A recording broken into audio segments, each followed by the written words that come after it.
Today on Metcast, Ernest Dove joins me to give the latest on all of the New York Mets top prospects, including guys like Brandon Spruill, Blade Tidwell, Jett Williams, Drew Gilbert, so on and so forth. We're going to take a deep dive with you next on Metcast.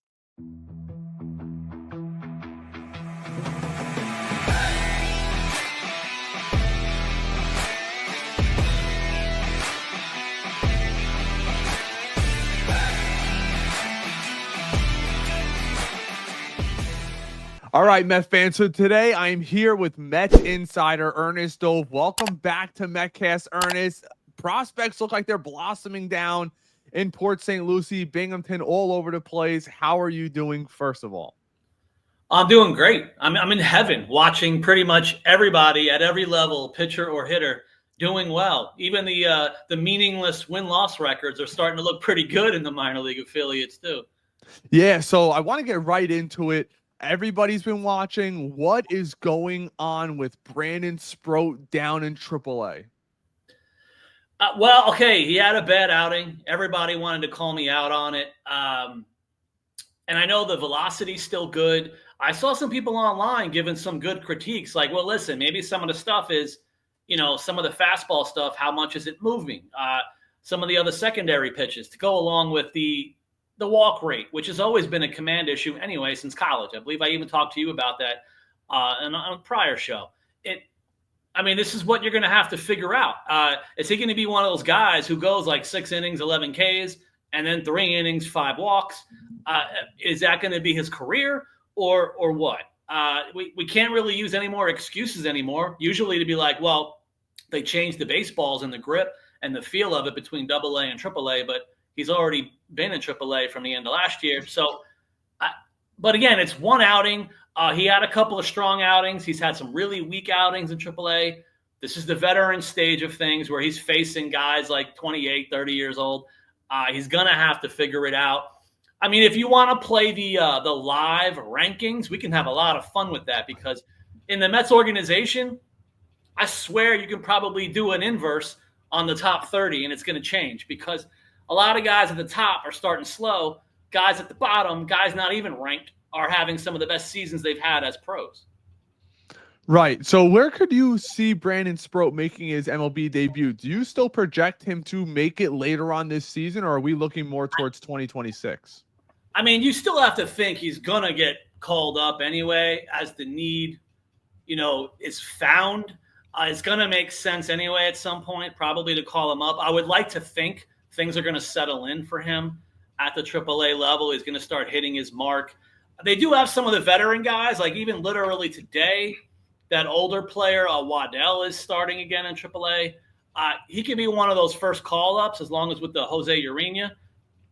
You could see it. Maybe they go the veteran route, especially with what they just did in the last week, calling up Azekar and then keeping Azekar in favor of sending Brett Beatty down. So I would think for the next couple of months, as the inevitable hopefully doesn't happen or happens, I'm still more seeing the veteran type guys, even a guy like Jared Young, Joey Meneses. I think John Singleton randomly is having a hot week now since he joined the Mets organization in AAA. It just seems they're going to go the veteran route. Does that mean the entire season until October? I don't know, but as I've been saying online, the Mets are now an all-in team every single season. They're going to be buyers every deadline. They're going to be trading prospects more than calling them up, which hurts my soul. Yeah, well, I want to talk about one other prospect that has Mets fans raving, including myself. You looks like Noah McLean is throwing a wiffle ball out there. The break he's got on that sweeping slider has been tearing guys away in AA Binghamton. Talk about him for me. He's basically becoming what everybody thought he would be. And I didn't really know it. When after the draft, I started asking about it, and I was trying to be as honest as possible online. And it kind of sounded like, number one, I was told from the Mets organization the hitting thing wasn't going to work out, even while he was hitting. So that was the thought process of, we respect him, we want to give him the shot. But I thought he would be a pitcher only, and then I thought he would be a reliever only. But talking to some of the coaches, even from last year, I was saying it online, the coaches were telling me, buy stock in McLean. And that was being told to me last year. And it seemed like it was implied, no, not just as a reliever. I think he's going to absolutely soar. You just wait and see, Mr. Dove. That's what I was told. And as the months were going by, as the wiffle ball was floating, as the innings were getting to like 90, 100 innings, everything about him seems like it's getting real. And this season, it's all being put together. And again, when I started asking recently in the last couple of weeks, what's going on? They're even saying he's not done yet. We still see ongoing progress and player development. So they just feel like the sky's the limit. Do I have to start hyping him as an ace of the staff? If I start saying it, it might be a little too much. But the Mets organization now at this point, super high on Nolan McLean. As a live rankings, you'd probably put him ahead of Sprout now at the moment. Wow. Okay. As far as a live ranking thing, because with that kind of movement, he's showing enough command early on in April. So again, it's going to be about command with him as well in general, like all pitchers, especially with that wiffle ball. But he's showing enough slow consistency at this point. How do you not even vault him up to the top at the moment if you consider it a live rankings throughout the year? When could we see him potentially get the call up to Triple-A? I mean, honestly, I'm worried if we never see him at all this year, because the entire the Syracuse Mets roster is like almost a version of a major league team, but with veterans. I mean, the entire lineup up and down with some pitchers are like 27, 30 years old, 34. And then you still have the decisions to make. A lot of people online have been communicating with me about guys like Blade Tidwell and Dom Hamill. Make them relievers, make them relievers. Well, here we are at the end of April. Another season is starting. They're still both in rotations. Are they ever going to transition to the pen? I don't know. Will one or both turn into Jose Butto 2.0? I don't know. But at the moment, you have Waddell, you have the prospects, you have Hangenman is back there again. There's too many veteran-ish guys at AAA. So again, knock on wood, the inevitable happens. You could easily see McLean getting AAA innings in this season, but I don't know if this is going to be the year for certain. I think certain guys are going to be trapped for a while. I know the low minors, low A ball, I can see a bunch of guys right now who are going to get promoted because Stearns is going to push the envelope. But I don't know how many are going to go from AA to AAA. Now, the last pitcher that I want to get to, which a lot of Met fans were hyping early on in spring training, and it looks like he's playing pretty damn well to start the season. We all saw Jonah Tong get a couple of ticks up on his fastball this year. What's going on with him? In talking with the coaches, they don't see anything negative or anything specific. You know, there's no injury stuff. He's not fighting through anything. I know about a week ago in his last outing prior to the recent one, they actually liked his outing because he got in so much trouble in the first inning. Basically, it's like the major league thing you talk about a lot. You know, Gary Cohen, they'll mention it. When guys gut it out to the fourth, fifth inning, when a bad start, it's actually good for player development. So the thing with Jonah Tong is he had some command issues. You can probably blame the no ABS in AA. Maybe he was getting hosed on a couple of calls. But then he fought through a 5-inning game the last time out. Recently, again, looks like a lot of balls on the box score. But in talking to the staff this week, they said, I still fully expect Tong and Jonathan Santucci to start getting rolling soon enough because the talent is just too good. Again, anything can happen, but I'd rather listen to the experts and the professionals than the box scores. Now, I want to get to one prospect who I think is right on the cusp of becoming a major league player. I thought potentially with the injury to Jose Siri, maybe he would finally get the call up, as Drew Gilbert is going to be 25 years old by the end of this season. It's kind of like put up or shut up, but he's kind of blocked with this team. So for me, when I look at him, he's tearing it up, or he was tearing it up in AAA. He's throwing guys out from center field. He's showing off the arm. So it's kind of like, are the Mets saving him for a potential trade deadline deal? Talk about Drew Gilbert, how he's performing down in AAA, and where do you see his future? I mean, I guess it's one of those guys. He seems to be a lot of debates again online now. Some who love him, some who think he's mid, the favorite little term now for the youngins. Maybe to me, using the old cliche baseball terms, he might be one of those guys who's a high floor guy. So maybe he's one of those projectable high floor guys where one way or another you see him in the major leagues. Does that mean maybe not an all-star? But again, he's good enough defensively for sure. In talking around with people, it kind of sounds like he is definitely playable, even in center field. So that's a position of need of sorts, as far as right now on the Mets roster, even 40-man. He's starting to hit now. He got off to a bit of a slow start. But again, he was delayed again in spring. So now he's starting to catch a little fire. It doesn't even look like he's playing every day. So they seem like they're being very conservative with him anyway. So I would still think he's going to get called up as well at some point. But it could be one of those Tyrone Taylor and Siri roles. He may not come up to be the absolute starter unless it turns into an Acuna situation where the need is there every single day, like last year with Acuna. But even if he comes up, I think it would be more of a role player at this point, depending on situations and injuries. Now, obviously, former first-round pick Jett Williams has been playing down in the minors. A lot of people are high on him. We saw the reports of him playing potentially center field for the New York Mets going forward, which I think he could be a fit out there. Some people question the arm strength out there. What is he doing down in the minors?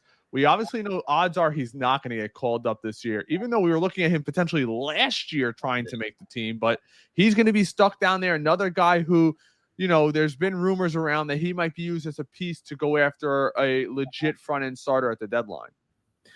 I mean, yeah, he's becoming more polarizing, I guess, by the week. I know there's some out there who just kind of don't like or love the idea of him. There's others who absolutely love the idea. They want him to just be the guy one way or another. I know even from last year, talking to some of the coaches, in their opinion, he's okay. He can play second, short, or center. Again, is he a Gold Glover? Probably not. Is he a Beatty or a Vientos in the field? Which, again, Beatty started improving now. Vientos is starting to improve, showing off the arm. So you have a guy who's playable, quote unquote, at three positions. But again, now, you know who else does that? Acuna. You know who else is already on the active roster? Acuna. So could he be one of those guys where you let him eat up the wonderful OBP, start hitting some homers in Double-A, and maybe even keep him at Double-A to get some value to the trade deadline? I mean, he's the number one prospect on paper in the Mets organization. Maybe that has a lot of value. Maybe they may have to give up. But because, again, what do? You have a Mauricio still. You still technically have Vientos and Beatty, Mauricio, Acuna, and then you have all the younger guys who play pretty much all the same positions. And again, now I'm already not mentioning Gilbert again, who's the one who could reach the majors first. It's going to be interesting because now that the Mets are getting kind of top heavy in a lot of top prospects that are showing the capability of going all the way up. They're not all going to be on the 26 man together. So I can see them trading a Jett Williams at this point. And again, while we love his speed, well, we have Acuna with the speed. If you drop the lower levels, Nick Morabito is off to a very slow start, but he's fast. Even a way down in A-ball, you have A.J. Ewing, super fast, who can handle center field and play some second base. The options are growing throughout the organization. Now, I want to get into a player that the New York Mets acquired via trade with the Miami Marlins, Marco Vargas, who's been pretty good down in the minor leagues this year. Give us a lowdown on him. Well, he's incredible. And I know way down in the way lower minors when they acquired him, which is also good on the Mets organization for making that trade, for getting like two teenagers, getting Vargas and then Ronald Hernandez. And it's one of those lottery ticket trades that you make, and it's for a reliever. So that's amazing to get two lottery tickets for the reliever. And Marco Vargas, even from the Marlins organization, he had way more walks than strikeouts the year that we acquired him. Then last year, I don't know what's going on. It's like witness protection program when the minor leaguers get injured. So I don't ask, they don't tell. And it seems like he missed the entire season one way or another in gaps. Play 3 games, miss a week, play 2 games, miss a week, play 7 games, miss it. He was always missing time throughout the whole year. I'm not even sure he's playing every day this season so far early. But while playing, he's only hitting 400 and leading the Florida State League as a 19-year-old. Again, it's only low A, but he's only 19. If I were to start researching it from all the rosters in low A, he's probably among maybe one of the 10 youngest perhaps in the league. So for you to be leading the league in hitting, and again, I believe he still has more walks than strikeouts right now, that's what you really like to see. Now, the power isn't there, but he's a middle infielder type, and it's the Florida State League, and it's Florida weather. No one really hits bombs anyway. So we won't know about his power until he hopefully gets to Double-A. But Marco Vargas is showing the real deal, first and foremost, on plate discipline, because it's kind of one of those things that's hard to teach, right? So if you just go with that, defensively, I know last week I had a video clip of him making a great play at short. So he's okay. He's good defensively. He gets on base all the time. As you go up the levels, new age baseball and analytics, what's the exit velo? Is he hitting enough doubles and home runs? Because God forbid you only hit singles. We're going to have to worry about that later. But how do you not like a guy at 19 leading a league in hitting? Yeah, I totally agree. And he's been popping up on a lot of people's radar. Now, my last player I want to get to is somebody who the Mets fans fell in love with again all over in spring training, watching him struggle a little bit down in the minors, but still have high hopes because maybe of the velocity. But what's going on with Blade Tidwell? It seems like the ongoing dilemma with Blade Tidwell and Dom Hamill, they have some of the most filthy stuff in the Mets organization, stuff-wise. Spin rates, velocity, whatever it is, whatever you want to call it in the fancy terms, they're probably in the top 3 to 4 in the organization and have been since they've been here. The question is going to be consistency. They're already now both at the Triple-A level. There's nowhere else to go. And it keeps happening with Tidwell. He'll have an inning striking out 2-3 guys, hit top of 98. The next inning, 2 walks, 3 runs. Maybe the inning after that, 2 strikeouts. What is the right consistency? I don't know. Everyone keeps saying that, good, make him a reliever. I mean, it's easy for me to say. Let's give it a shot. Put him in the pen. Again, all these guys, let's see who the next Buteau is, or the next Nunez, or the next Max Kranick. Let's keep developing more of them, because the Mets, among a lot of teams, seem to need it, and it's working well right now for the New York Mets.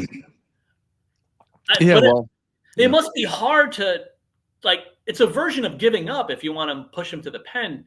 Right. And there's still technically room for him. Do you want to make a decision to call up McNeil and make him a reliever right now in April, May? Maybe it's a decision that they want to at least think about development-wise to move a guy up who might deserve it. There's even a guy in Double-A, Yoander Suarez. He hasn't given up a run this year. So I kind of think he deserves to be in Triple-A as well, considering he has not given up a run during the season. So there's guys. Give me last thing, and then we'll wrap it up here. Give me one prospect the Met fans should be watching right now who's maybe under the radar. Well, right now, even though he finally gave up a run this season after 20 innings, left-hander Zack Thornton, he literally went 20 innings in high A without allowing an earned run. And he finally got tagged last night after an error and a pass ball, and then the floodgates opened for an inning. And I think at the end of it, they still only charged him with 1 earned run out of the 5 that scored in the inning. So his ERA is 0.40, I believe, unless they change it again. It's up to the scorecard people. But again, that's a guy who pitched, I believe he's up to about 21 innings this season total, 1 run given up. I think he's given up 9 or 10 hits in those 20 innings.